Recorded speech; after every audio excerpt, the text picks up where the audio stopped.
Assalamualaikum warahmatullahi wabarakatuh. Perkenalkan, nama saya Freli Kristiaji Fawaz dari kelas 06 TPLM 001. Saya di sini ingin menerangkan tentang ruang lingkup rekayasa perangkat lunak. Sejarah RPL, rekayasa perangkat lunak. Rekayasa perangkat lunak (RPL) adalah salah satu cabang ilmu dalam bidang teknologi informasi yang berkaitan dengan pengembangan, perencanaan, dan pemeliharaan perangkat lunak atau software. Pengembangan perangkat lunak awal tahun 1950-an sampai 1960-an. Pada awal pengembangan komputasi, perangkat lunak belum diperlukan secara terpisah karena komputer pada waktu itu dioperasikan dengan menggunakan bahasa mesin atau bahasa rakitan.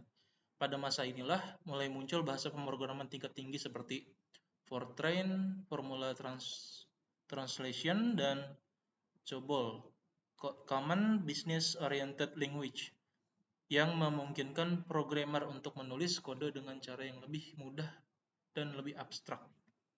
Kebutuhan pemrograman dibagi menjadi dua jenis, yaitu utilitarian dan non-utilitarian. Kebutuhan utilitarian mencakup aspek teknis seperti kecepatan akses dan keamanan informasi. Di sisi lain, kebutuhan non-utilitarian mencakup batasan administratif seperti batasan waktu dan kapasitas kerangka kerja yang digunakan. Perspektif pemrograman komputer mencakup sudut pandang dan metode pendekatan yang digunakan oleh para pengembang perangkat lunak untuk membangun program atau aplikasi. Pertama-tama, terdapat pendekatan imperatif yang menekankan urutan instruksi untuk mengeksekusi tugas pemrograman. Dalam paradigma ini melibatkan perintah-perintah yang diberikan secara berurutan untuk memanipulasi data dan mengubah keadaan program.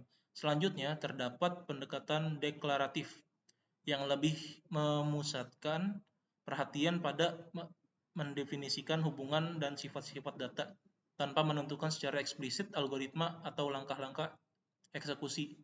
Paradigma ini lebih fokus pada apa yang harus dilakukan dibanding dengan bagaimana melakukannya. Metode waterfall, metode air terjun adalah salah satu metode yang metode pengembangan perangkat lunak yang berjenjang. Ini terdiri dari beberapa tahap, termasuk konfirmasi kualitas pemrograman dan kontrol kualitas pemrograman. Yang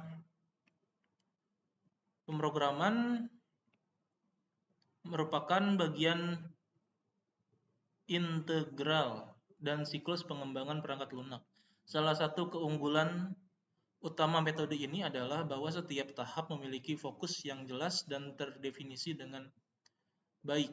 Tahap-tahap ini mencakup pemahaman awal kebutuhan, perancangan sistem, implementasi perangkat lunak, pengujian, dan pemeliharaan. Namun, salah satu ciri khas metode air terjun ini adalah bahwa setiap tahap harus diselesaikan sebelum melanjutkan ke tahap berikutnya.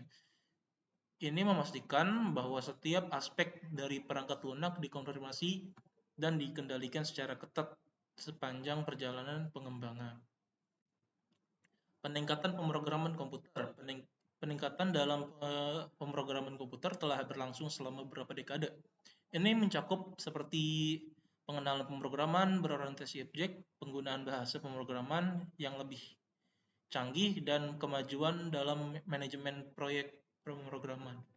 Kesimpulannya, rekayasa perangkat lunak adalah pendekatan yang terstruktur dan terdisiplin untuk pengembangan perangkat lunak.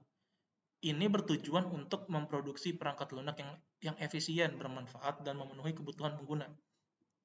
Sejarah pengembangan pemrograman komputer mencerminkan upaya berkelanjutan untuk meningkatkan kualitas, kecepatan, dan keadaan perangkat lunak. Memahami kebutuhan, metode pengembangan, dan sejarah pemrograman komputer adalah penting dalam dunia industri perangkat lunak. Sekian presentasi dari saya, kurang lebihnya mohon maaf. Wassalamualaikum warahmatullahi wabarakatuh.